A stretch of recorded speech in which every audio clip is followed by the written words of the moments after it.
Many Americans run, jog, or walk to stay fit. And while they spend millions of dollars collectively on shoes designed for running, at one point or another, a lot of them complain about their aching feet.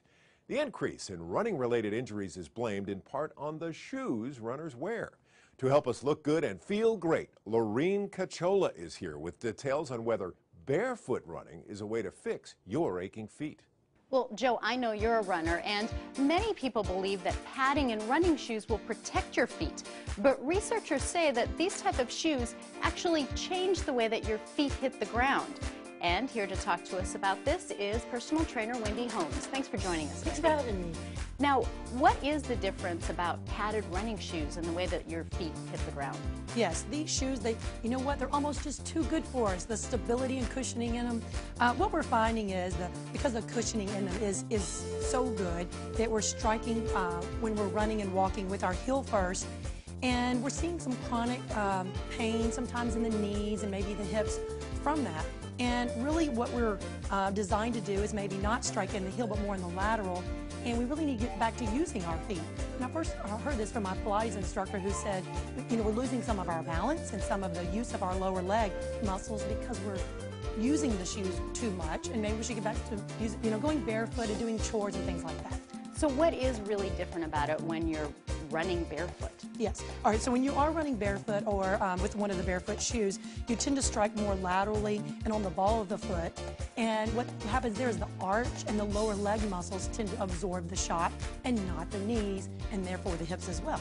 Now, we've seen a lot of people wearing these barefoot running shoes, and you brought a pair in today. Tell me about these. I mean, they look so unusual, but people are really swearing by these. They are. They're unusual. They got nice bright colors, little places for your toes. Some of the shoe styles you can, get without the toes. They have socks for them.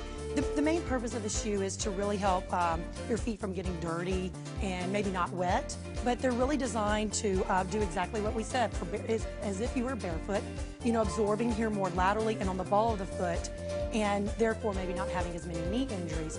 But this just, it's not going to do everything in the sense that, you've got to watch the turf that you're on, big limbs and rocks, you're still going to feel those wearing these shoes. So if somebody decides to make the move from the padding in the running shoes to these barefoot shoes, is there a learning curve, or you just switch your shoes out? Definitely a learning curve. And the first thing I would say is stop doing it if it hurts, right?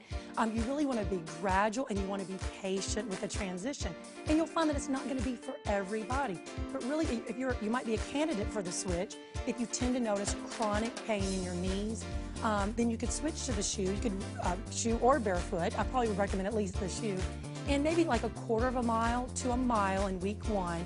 And then from there, you want to do pretty gradual, maybe about 10% increase in the mileage until you're where you are normally running and walking. So are these shoes only for running?